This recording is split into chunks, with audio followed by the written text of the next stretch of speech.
Mis amados hermanos, qué gusto estar aquí compartiendo la bendita palabra de Dios con ustedes. Para mí es un enorme privilegio. Desde el púlpito de la fuente siempre se comparte la palabra de Dios delante del Señor y de parte del Señor, y eso es lo que quiero hacer el día de hoy también.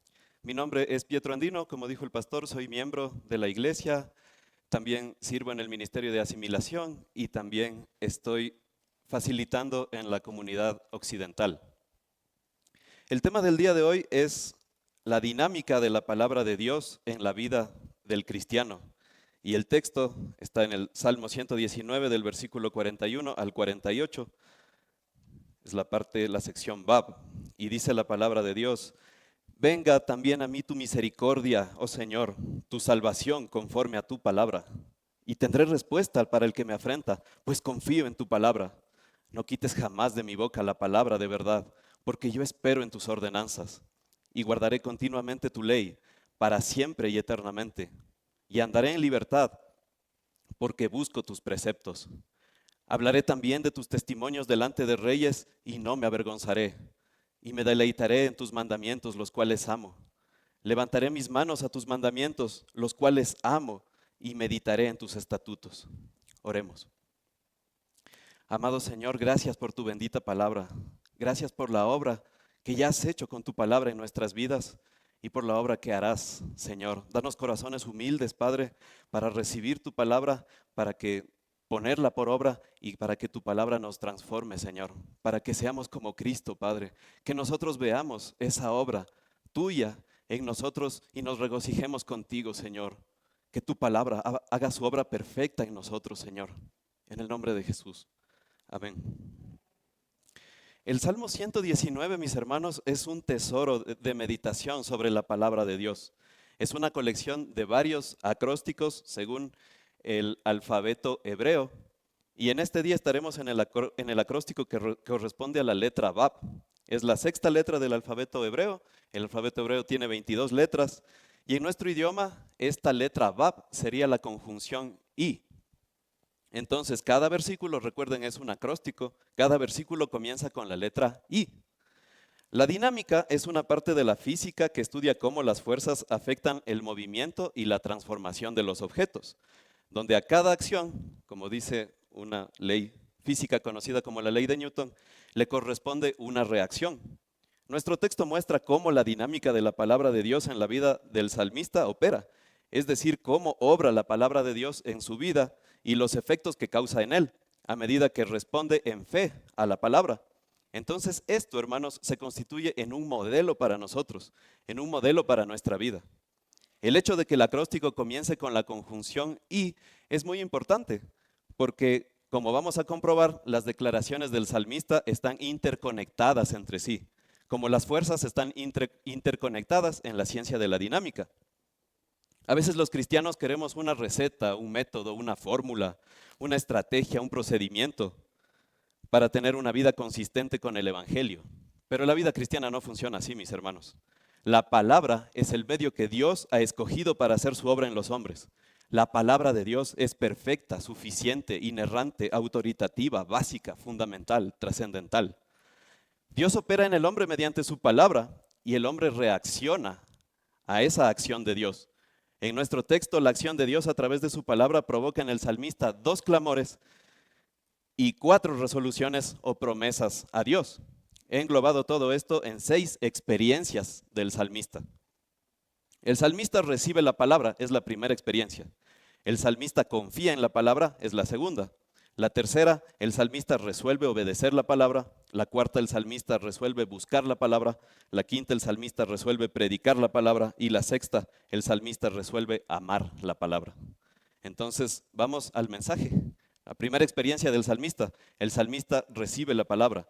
Versículo 41 dice: venga también a mí tu misericordia, oh Señor, tu salvación conforme a tu palabra. El texto comienza con una oración del salmista que se lanza a Dios en un clamor por misericordia y salvación. El salmista dice conforme a tu palabra, revelándonos que recibió la palabra de Dios antes de orar. Sobre la base de que recibió la palabra de Dios de corazón, el salmista ora y dice y clama por misericordia y por salvación. Para determinar qué significa que venga la misericordia de Dios, definamos el término misericordia, que es la palabra hebrea Gesed. ¿Qué es Gesed? Gesed es el amor de Dios en acción que se abre paso ante el estado deplorable del hombre. El término Gesed en hebreo es muy profundo y difícil de traducir con una sola palabra. Representa ese amor fiel, constante, leal y lleno de gracia. No es solo una bondad pasajera o emocional, sino un compromiso firme de amor y fidelidad. Su Gesed está arraigada con su gracia y está explícitamente vinculada con la verdad. En Éxodo 34:6, Moisés dice que Dios es abundante en misericordia, esa es la palabra Gesed, y verdad. La misericordia y la verdad son inseparables, mis hermanos. Dios siempre muestra su misericordia en el contexto de la verdad. Por eso la misericordia de Dios con un hombre siempre comienza con exponer a ese hombre a la verdad. La mayor demostración de misericordia de Dios con un hombre, ¿dónde se da? Exacto, en la cruz, en la salvación. ¿Qué hizo Dios? ¿Te acuerdas? Dios te expuso a la verdad. Dios envió a alguien para que te predique la verdad. No importa si haya sido un familiar, un amigo, escuchaste algo en la radio, en la televisión, escuchaste el evangelio ahí a un predicador, pero el Señor ordenó todo para que tú seas expuesto a la verdad y que esa verdad te transforme. Pero vamos más allá. Tú estabas muerto espiritualmente en delitos y pecados. Entonces, ¿cómo vas a escuchar esa verdad? Santiago 1:18 dice, en el ejercicio de su voluntad, Él nos hizo nacer por la palabra de verdad. Es decir, la palabra fue el medio que Dios usó para darte vida espiritual. Y después de que te dio vida espiritual, es el medio que Dios utiliza para nuestra santificación. Una vez más, hermanos, el texto dice conforme a tu palabra. Si Dios va a obrar, va a ser conforme a su palabra. No es conforme a lo que yo declaro y decreto, no es conforme a lo que yo establezco, no es conforme a lo que algún autoproclamado apóstol o profeta me dijo. No, el texto dice conforme a tu palabra. Esa es la esperanza del salmista. Recibió verdaderamente la palabra y por eso él puede hacer este clamor. Hermano, porque tú puedes escuchar la palabra y rechazarla mientras la escuchas y nunca recibirla. ¿Cuál es la evidencia de que en realidad la recibiste? Que la palabra va a hacer su obra en ti y se va a ver cambios en ti. El salmista la recibió y eso quiere decir que recibió la fe. ¿Cómo, hermano? ¿Recibir la palabra es sinónimo de recibir la fe? Mira en Romanos 10:17. Así que la fe viene del oír y el oír por la palabra de Cristo. No hay otra forma de recibir la fe que no sea por medio de la palabra de Dios. Si estás orando para que alguien sea salvo, eso está bien. Pero hay algo ineludible que debe pasar para que esa persona llegue a Cristo, que escuche la palabra. Esta es la dinámica. Recibe la palabra el salmista, entonces recibe la fe. Y con esa fe, entonces puede orar. Tú no oras si no tienes fe. ¿Y por qué ora? Ora por misericordia. ¿Te acuerdas cuál fue tu primera reacción cuando escuchaste la verdad? Y el Espíritu Santo operó en ti. Exacto, oraste, Señor, ten misericordia de mí, Señor, sálvame. Y esta palabra salvación que ora el salmista, que dice, venga a mí tu salvación, tiene tres connotaciones en el Antiguo Testamento. La primera connotación es victoria sobre los enemigos. En el segundo libro de Reyes 3:17 dice, y Eliseo dijo, flecha de victoria, esa es la palabra en hebreo, la palabra salvación. Flecha de victoria del Señor y flecha de victoria sobre Aram, porque derrotarás a los arameos en Afec hasta exterminarlos. El segundo contexto es liberación de los enemigos. El primer libro de Samuel 11:9 dice, así diréis a los hombres de Jabes de Galaad, mañana cuando caliente el sol seréis librados. Esta palabra librados es la palabra salvación en el hebreo. Y el tercer contexto es de salvación eterna, de salvación del alma. Como dice Isaías 45:17, Israel ha sido salvado por el Señor con salvación, esa es la palabra eterna. No seréis avergonzados ni humillados por toda la eternidad. Los términos victoria y liberación se dan en contextos terrenales, se dan en contextos de situaciones militares, de conflictos militares en los que estaba el pueblo de Dios. Y el último término ya tiene un sentido espiritual, una connotación de eternidad, de salvación del alma. Entonces, hermanos, ¿cuál de estas connotaciones se ajusta más a lo que estaba viviendo el salmista? Y la respuesta es que todas. Porque por la mente del salmista estaba pasando tanto la victoria y la liberación de los enemigos que le afrentaban. Esto lo podemos ver más adelante en el versículo 43, ya vamos a llegar allá. Y también estaba por su mente la salvación eterna.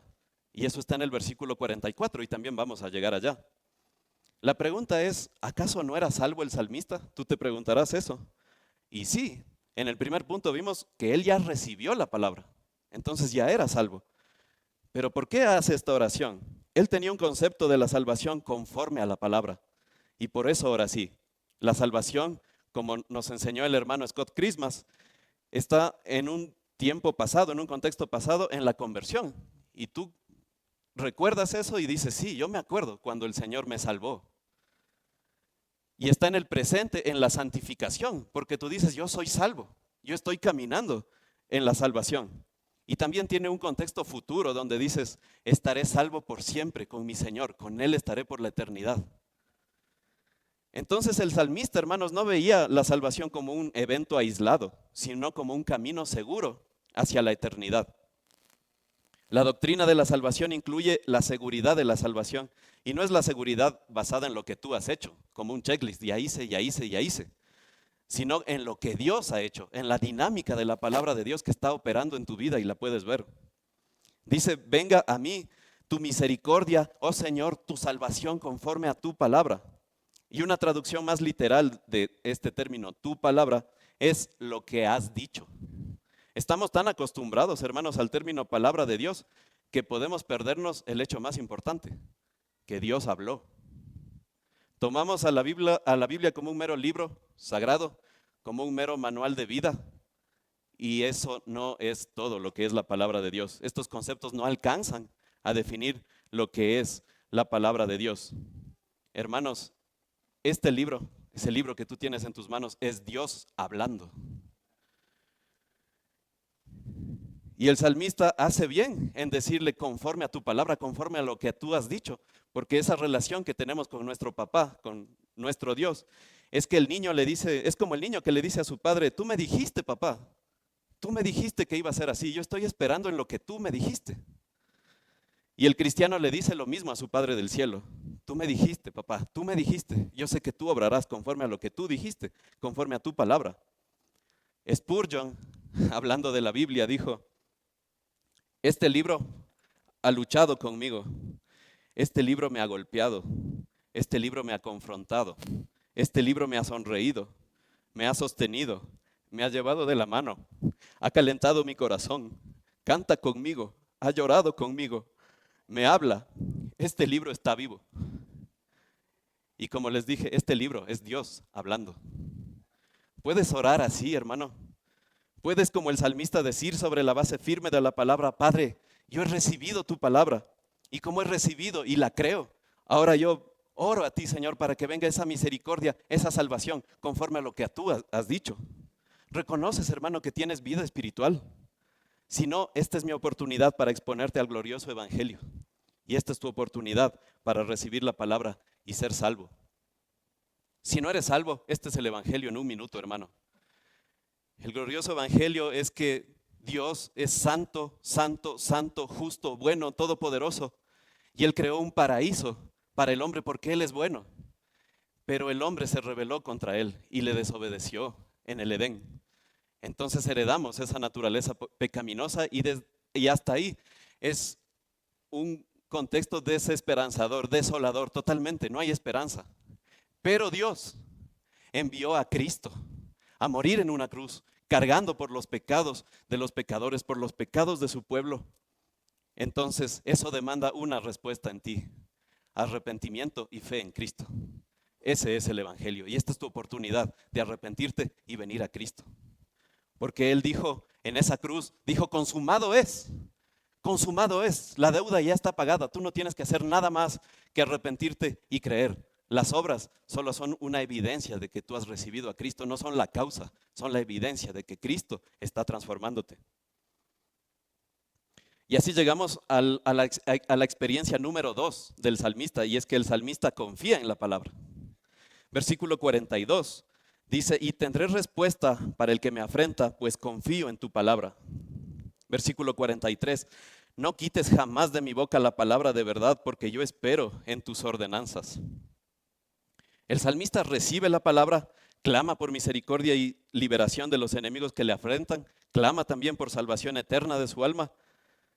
Y sea que el salmista sea el rey David, como lo dice la tradición, o el profeta Daniel, como algunos eruditos lo han dicho, y es la perspectiva a la que nos apegamos con el pastor J, ellos tenían enemigos en su vida. Si tú ves la vida de David, tenía a Goliat, Saúl, los filisteos, los amonitas, un montón de pueblos enemigos.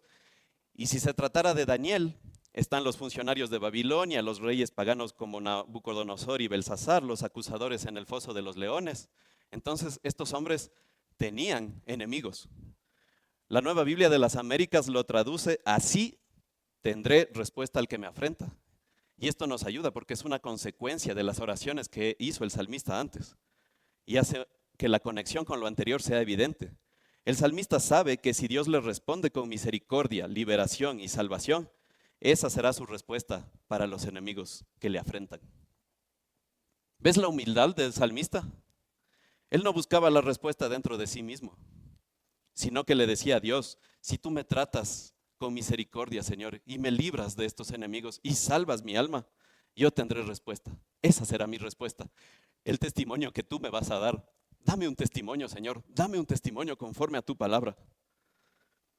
Y esa respuesta será conforme a la palabra del Señor, porque tú siempre obras, Señor, conforme a tu palabra. ¿Qué es una afrenta? Que es la palabra que aparece en el texto.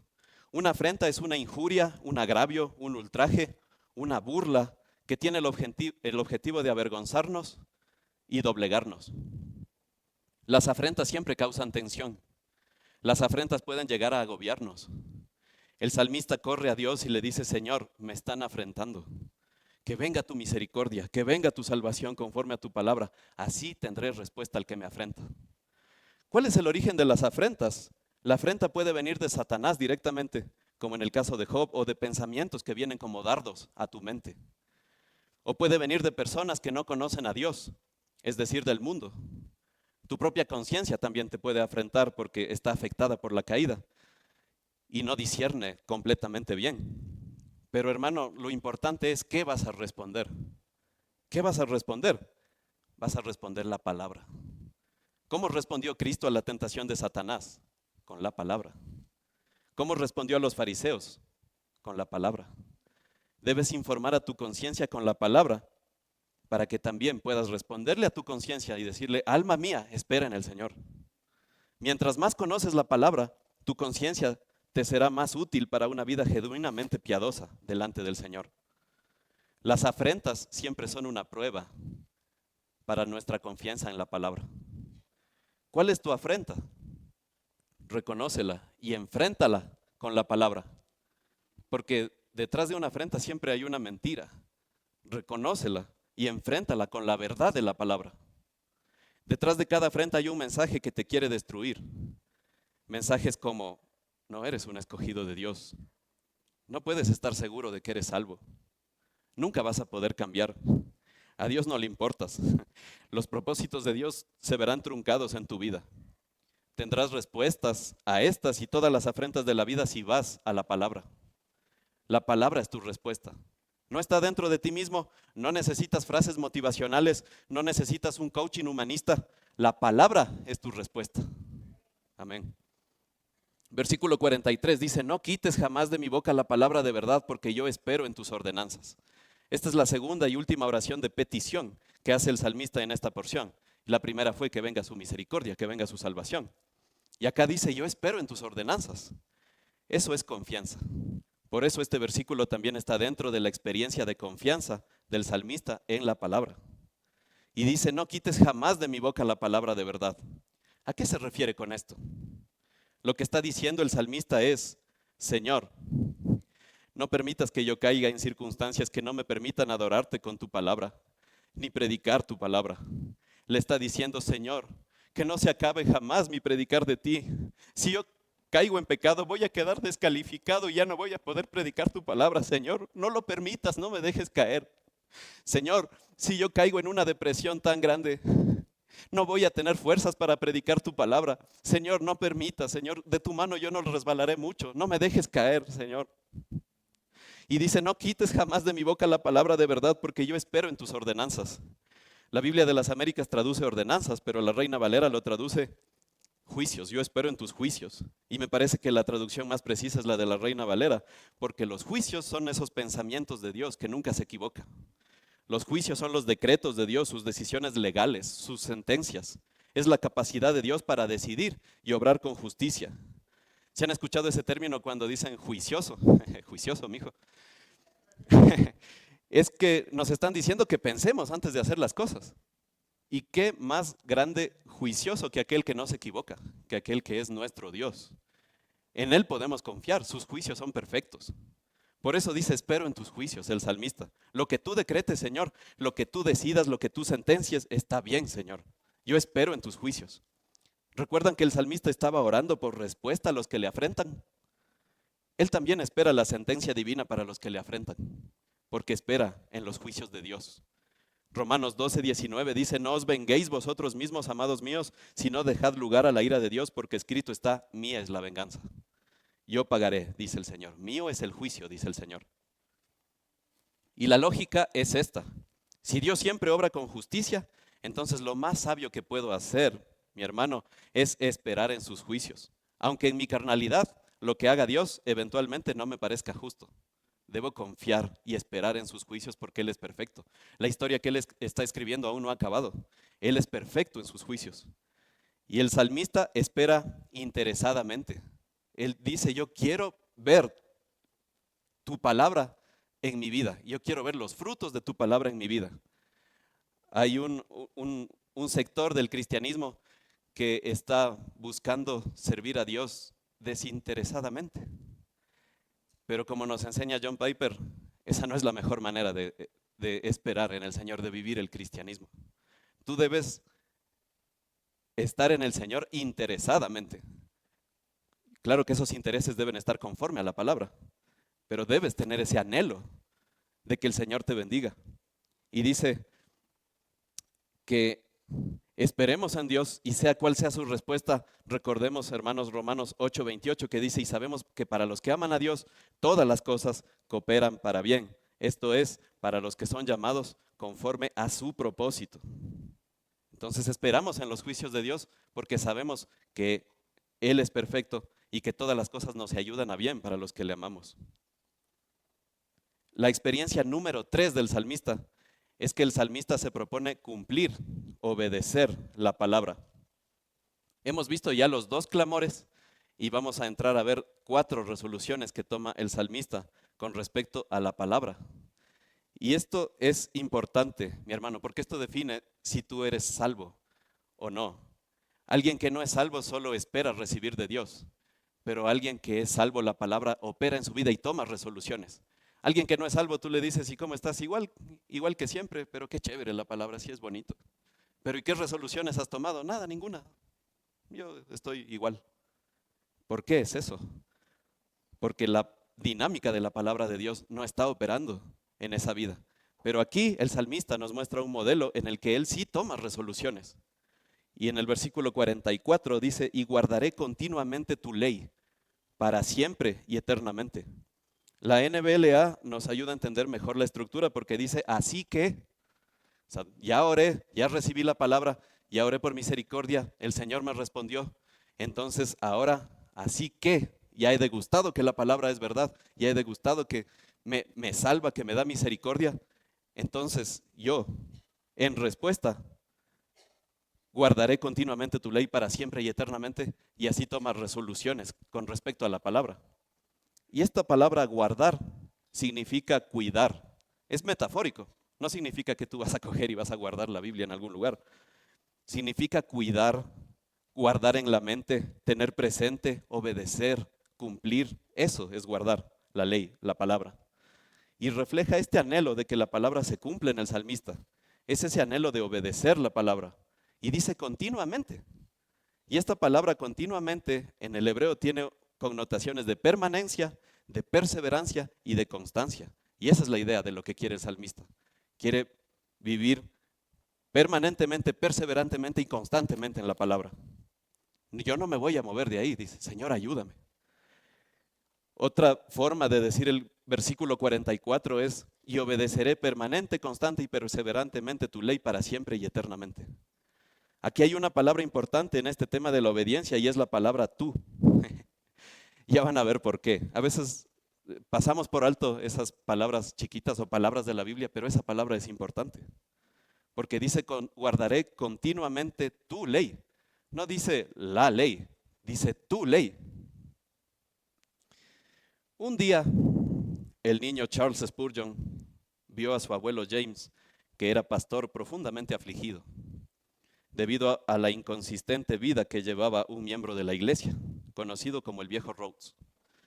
Pocos días después, alguien tocó a la puerta de la casa del pastor James y allí estaba, para sorpresa de todos, el viejo Rhodes. La tristeza y la depresión marcaban cada línea de su rostro. Entonces le dijo al pastor James, estoy avergonzado, mi querido pastor, por haberle causado tal tristeza y preocupación. Hice algo muy malo, lo sé, pero yo lo he amado mucho a usted y no lo habría hecho de haber estado consciente del mal que le causaba. El abuelo James, conmovido por las palabras del viejo Rhodes, escuchó muy atentamente el siguiente relato. Estaba sentado en la cervecería, dice el viejo Rhodes, tomando mi jarra de cerveza y fumando mi pipa cuando entró el niño. Pensar que haya sido un niño que me llamara al orden y me reprendiera. Pues bien, apuntándome con el dedo me increpó y me dijo, ¿qué estás haciendo aquí? En compañía de los impíos. Tú, un miembro de la gloriosa iglesia, estás rompiendo el corazón de tu pastor. Me avergüenzo de ti, yo no rompería el corazón de mi pastor, estoy seguro. Y luego se marchó. Al principio yo me enojé, pero a la vez sabía que todo era cierto y que yo era culpable. Así que apagué la pipa y ya no me tomé la jarra de cerveza y me dirigí apresuradamente a un lugar solitario en la calle y allí me arrojé de rodillas a los pies del Señor, confesándole mi pecado e implorando su perdón. Y yo sé y creo que el Señor en su misericordia me perdonó. Y ahora vengo a pedirle perdón a usted. Nunca voy a causarle más preocupaciones, mi pastor. Como era de esperarse, el pastor feliz perdonó a su hermano arrepentido y el arrepentimiento demostró ser genuino, porque a partir de aquel momento el viejo Rhodes llevó una consistente vida cristiana. Hermanos, ¿qué fue lo que provocó el cambio en el viejo Rhodes? Los afectos en su corazón que se despertaron cuando el niño Spurgeon le exhortó. El guardar los mandamientos está conectado a los afectos que tú tengas en tu corazón por Cristo. Si no, no hay manera. Él es nuestro buen pastor que se preocupa y se aflige por nuestras vidas inconsistentes. Si no encontramos motivación para huir de la tentación y de resistir al diablo, probablemente no estemos conectando los mandamientos de Cristo con Cristo mismo, quien murió por nuestros pecados en la cruz.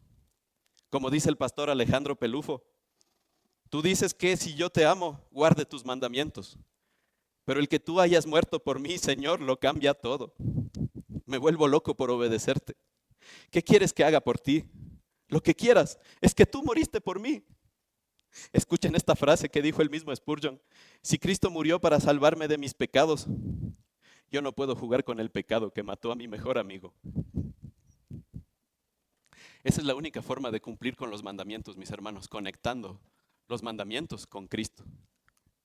En el arrepentimiento del viejo Rhodes estuvieron involucrados afectos hacia su pastor terrenal y afectos hacia Jesucristo, el buen pastor.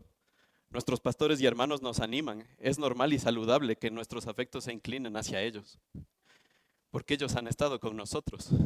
¿Cómo no les vamos a amar? Han estado en los momentos felices, en los momentos difíciles. Pero todo debe confluir hacia un afecto supremo por Él, por Cristo. ¿Por qué era importante la palabra tú, tu ley? Porque nuestra obediencia debe ser, por causa de Cristo, debe estar conectada a Él siempre. Y dice, eternamente y para siempre. Para siempre y eternamente son palabras distintas en el hebreo, pero son sinónimas a la vez. Ambas tienen la connotación de un tiempo infinito, de antigüedad, de continuidad, de perpetuidad, de seguridad. ¿Por qué el salmista dice que va a cumplir la ley para siempre? Hay cosas que no vamos a poder cumplir en esta vida, hermanos. Y es necesaria la eternidad. En Apocalipsis vemos una multitud de toda raza, toda tribu, toda nación que está adorando a Jesucristo. Eso también es cumplir la palabra. Vemos en Apocalipsis 19 a Jesucristo regresando, glorioso, Rey de reyes y Señor de señores, con una espada en su boca, y dice que hay santos, que hay el ejército celestial que está detrás de él. Y esos son los redimidos. Vamos a seguir cumpliendo la palabra, pero ya sin el obstáculo del pecado, y eso es glorioso. Evalúa tus afectos, hermanos, esas inclinaciones y emociones profundas del corazón que motivan la voluntad y la acción. ¿Lees la Biblia con los afectos y las emociones correctas hacia Cristo? ¿Oras con los afectos correctos? ¿Sirves en la iglesia con los afectos correctos? ¿Trabajas con los afectos correctos? A la verdad no importa lo que creas en la teoría, porque los demonios también creen, dice el Señor en Santiago 2:19. Y ellos no tienen ningún afecto correcto por Cristo. Al contrario, ellos odian a Cristo, mientras creen de manera intelectual lo que Él dice. Es tiempo de conectar la obediencia con los afectos por Cristo. Esa es la verdadera vida cristiana. Cuarta experiencia del salmista. El salmista se propone buscar la palabra. Versículo 45. Y andaré en libertad. ¿Por qué? Porque busco tus preceptos. En el punto anterior, el salmista obedece la palabra. Ahora el salmista dice, y andaré en libertad. Estas dos cosas están conectadas. Debido a que obedece la palabra, anda en libertad. Y anda en libertad, está en el texto. ¿Por qué? Porque busca la palabra. ¿Ven la dinámica de la palabra de Dios en la vida del salmista y cómo debe ser en nuestra vida? Y esta palabra andar puede ser el literal de andar, de ir, caminar. Pero también, y esto es a lo que se refiere el salmista, es el comportamiento. A eso se refiere, a este segundo significado. Él está hablando de comportamiento, de acción, como dice Isaías 33:15, el que anda es esa misma palabra, en justicia y habla con sinceridad. Es comportamiento. Entonces, hermano, tú vas por la vida cristiana y das pasos de obediencia que te llevan a otro lugar. ¿Y qué vas a hacer ahí? ¿Qué necesitas? Necesitas nuevas instrucciones. Entonces, ¿a dónde vas? Vas a la palabra otra vez. Como les decía, no es una receta, no es una fórmula. Tienes que ir a la palabra y es la dinámica de Dios en la vida del cristiano. Y esta libertad de la que habla el salmista en el original es amplitud.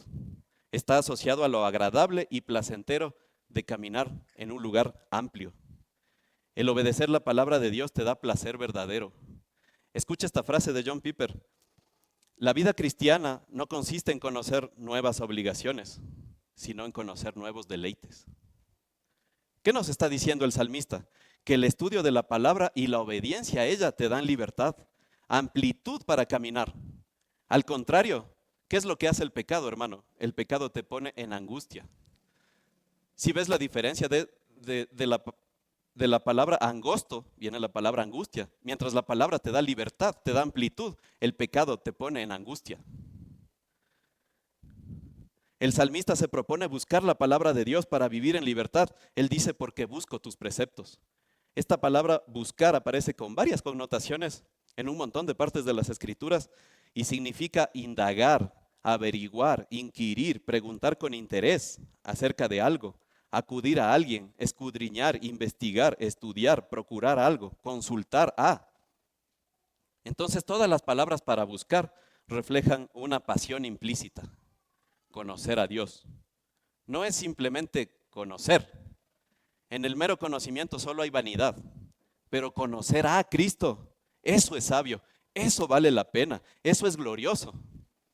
Ver a Cristo obrando en ti, ver tu vida cambiada, ver las vidas de otros cambiadas, eso es glorioso, más allá que el mero conocimiento. Otra forma de traducir este versículo 45 es, y caminaré en amplitud, porque indago, estudio tus preceptos. No solemos relacionar el estudio de la palabra ni la obediencia con la libertad, ¿verdad? La gente que no es cristiana dice, pobrecitos esos cristianos esclavizados por la religión. La verdad es que el mundo está esclavizado por la religión, por el pecado, perdón. Y si estás en la verdad, serás libre, como dice el Señor Jesús, y conoceréis la verdad, y la verdad os hará libres. Juan 8:32. No sabemos de cuánta maldad evitamos a nuestras almas al buscar la palabra para obedecerla, hermanos. Das pasos de obediencia, llegas a otro lugar y buscas la palabra para recibir instrucción. Te preguntas, ¿qué demanda de mí estas nuevas circunstancias. ¿Ves la dinámica de la palabra de Dios en la vida del cristiano? Hay algunos que dicen, yo me siento estancado en mi vida cristiana. Debe ser por esto, porque la obediencia siempre te lleva a otro lugar. Dar pasos de obediencia siempre te llevan a progresar en tu vida cristiana. Pero cuando llegas a ese nuevo lugar necesitas la palabra. La palabra es ineludible. Nunca vas a dejar de necesitar la palabra. Experiencia número 5 del salmista. El salmista se propone predicar la palabra. Versículo 46. Y dice, hablaré también de tus testimonios delante de reyes y no me avergonzaré. Y hablaré de tus testimonios. Es importante que dice hablaré de tus testimonios. Un testimonio es una afirmación solemne para establecer un hecho. No dice hablaré mi testimonio o mis testimonios. Dice hablaré tus testimonios. Esta distinción es importante. Nosotros en nuestra incredulidad con respecto a la palabra podemos llegar a pensar, la palabra sí es importante, pero cuando esa persona escuche mi testimonio, ahí se va a ver el poder.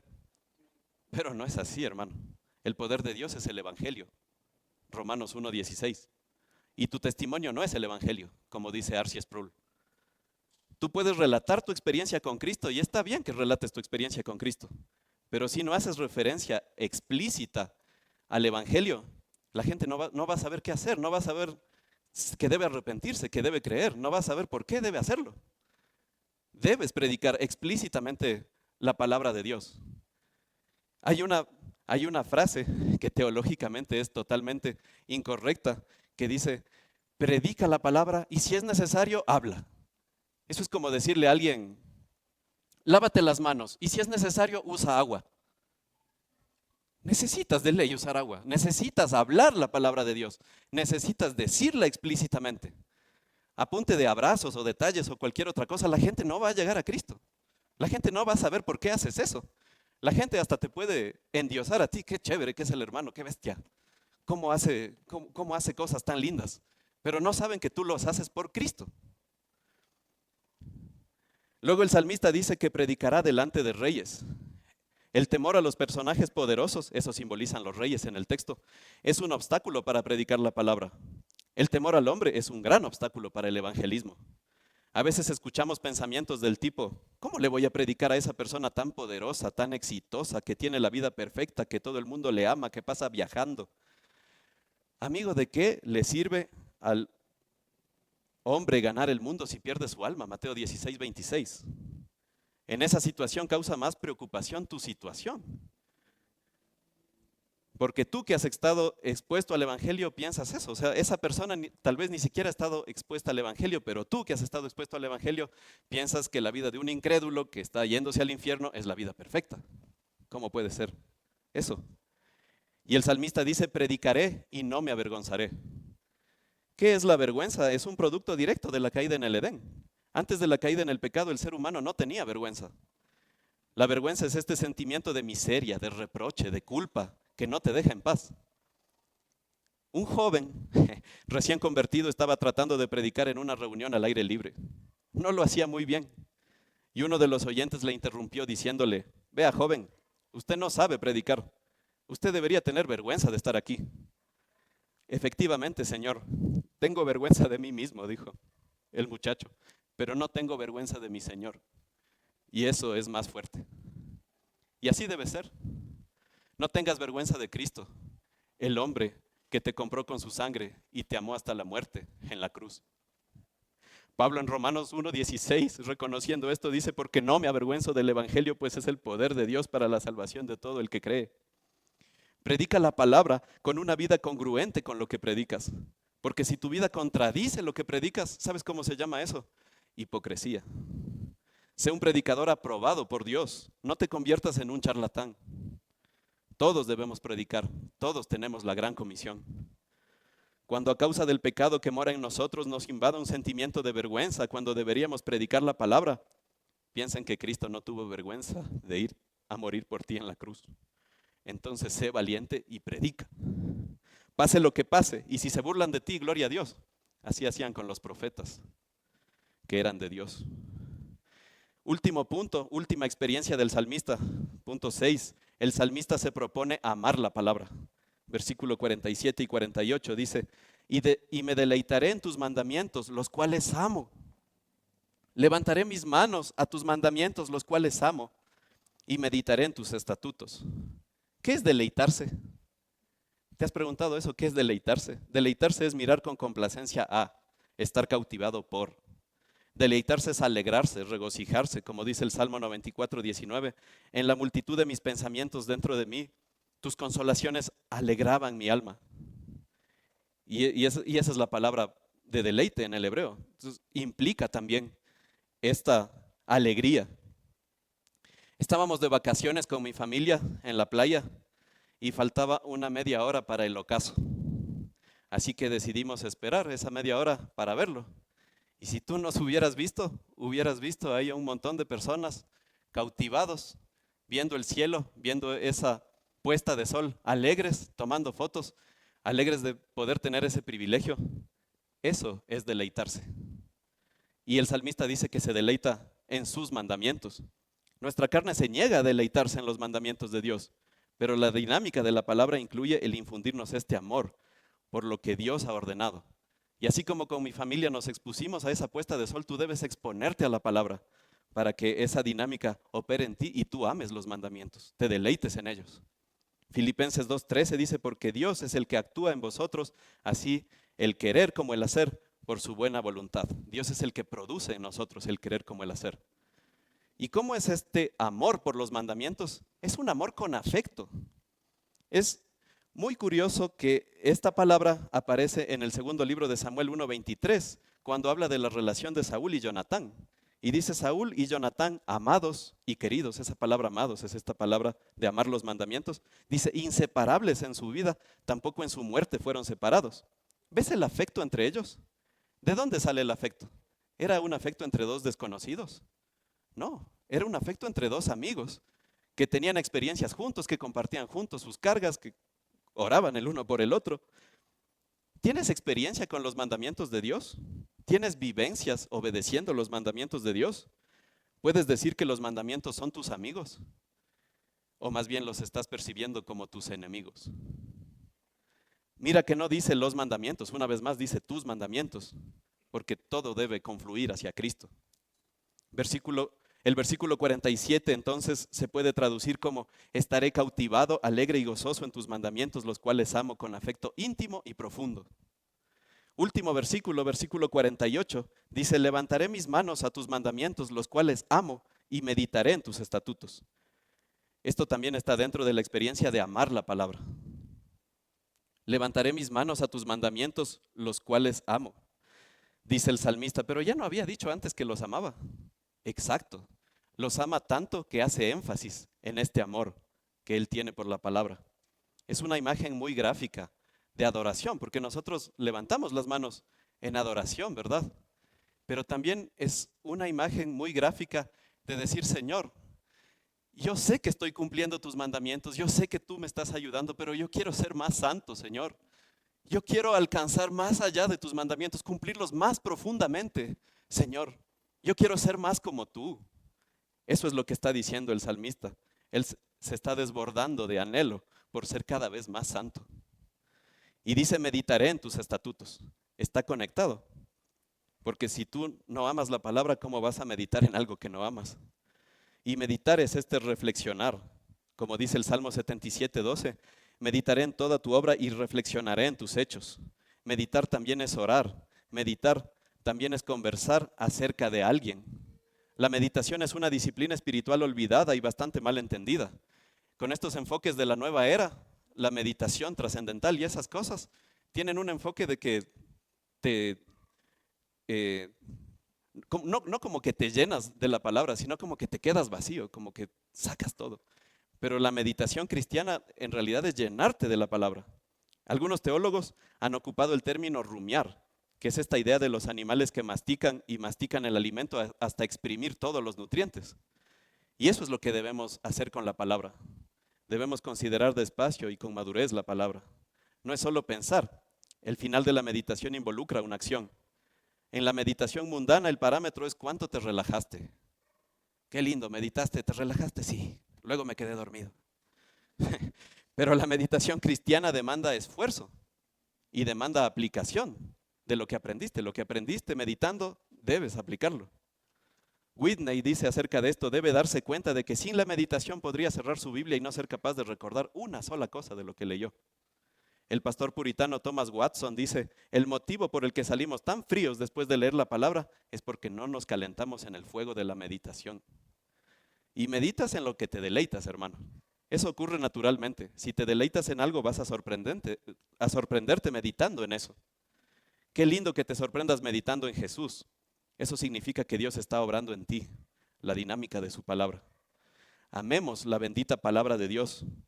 Cuando estalló la reforma que acabamos de celebrar, cuando estalló en Europa, después de que Lutero clavara las 95 tesis que confrontaban de manera mordaz el catolicismo romano, a la luz de la palabra de Dios, Lutero aseguró, yo no hice nada, todo lo hizo la palabra.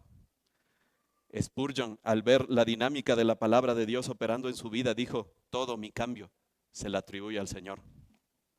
Si amamos la palabra, trabajemos en el deleite y luego la meditación vendrá. Si te deleitas, vas a sorprenderte meditando en lo que te deleitas. Voy a concluir, mis hermanos. Hemos caminado junto al salmista en sus experiencias con la dinámica de la palabra de Dios, obrando en su vida. Este es un modelo para que nosotros también tengamos esta experiencia con el Señor. El recibir la palabra y por medio de ella experimentar la misericordia y la salvación del Señor es el fundamento de la vida cristiana. La misericordia de Dios viene a nosotros en una infinidad de formas, comenzando por la salvación. Quiero finalizar con varias formas en que viene la misericordia de Dios a nuestra vida, las cuales no solemos reconocer en primera instancia. Cuando un hermano va donde ti y a solas te hace ver un pecado que antes no veías, y el Señor te lleva al arrepentimiento, cumpliendo de esta manera Mateo 18, ha venido la misericordia de Dios a tu vida. Cuando uno de tus pastores o uno de tus hermanos te pregunta, ¿cómo puedo orar por ti? Ha venido la misericordia de Dios a tu vida. Eso no se da en todas las iglesias, créeme. Cuando tienes hermanos que oran por ti y te animan en el camino para que estés más cerca de Cristo, ha venido la misericordia de Dios a tu vida. Cuando el Señor te lleva a una iglesia de sana doctrina y eres miembro de ella, ha venido la misericordia de Dios. Cuando sirves al Señor y eso te hace estar más expuesto a su palabra, eso es misericordia de Dios. Cuando todo se ordena en un día difícil, eso es misericordia de Dios. Cuando Dios permite una crítica sobre ti, que independientemente de que sea verdadera o falsa, te hace depender más de Él y tu carácter se desarrolla de acuerdo a Cristo y creces en piedad, ha venido la misericordia de Dios a tu vida. Esto aprendimos en encomienda. Cuando tu iglesia local aplica disciplina para que seas restaurado, es misericordia. Cuando Dios te da el don de la soltería, cuando Dios te da el don del matrimonio, ha venido la misericordia de Dios a tu vida. Cuando ves que no puedes cambiar y ves que el pecado te gobierna y todo te va mal y te das cuenta que no eres salvo, pero buscas a Cristo, ha venido la misericordia de Dios a ti, porque hay muchos que están contentos revolcándose en su pecado y no han tenido esa gracia de ir a Cristo. Como dice el Salmo 119, 71, bueno me es haber sido humillado para que aprenda tus estatutos. Hermanos, recibamos la palabra, confiemos en ella, obedezcámosla, busquémosla, prediquémosla y amémosla. Oremos. Amado Padre, gracias por buscarnos una vez más con tu palabra, Señor. Gracias porque tú eres bueno y misericordioso, Señor. Tú eres el Dios que nos salva. Gracias porque todas las misericordias, Señor, han venido a nosotros a través de tu palabra, Señor. Gracias porque tú obras a través de tu palabra en nosotros, Señor, de manera dinámica, Señor. Y operas en nuestra vida para que seamos más como Cristo y para que nos deleitemos en ti, para que seamos felices en ti, Padre. Bendito Señor, perdónanos por no exponernos lo suficiente a tu palabra, perdónanos por nuestra incredulidad, perdónanos por nuestro pecado, Señor, que nos hace alejarnos de ti, Señor. Pero hoy queremos, Señor, hacer caso a este texto, Señor, que en tu bendita palabra nos has dado la oportunidad de escuchar en este día, de escuchar la verdad, Señor. Bendito Padre, para que seamos transformados conforme a tu palabra, Señor. Y hago una oración especial, Señor, por si alguien estaba dudando de su salvación o si sabe que no es salvo, para que pueda tener esperanza el día de hoy, Señor, y pueda saber, Señor, que tú eres todopoderoso y que tu palabra realmente salva y obra en la vida de los que tienen fe, Señor. Gracias, Padre, en el nombre de Jesús. Amén.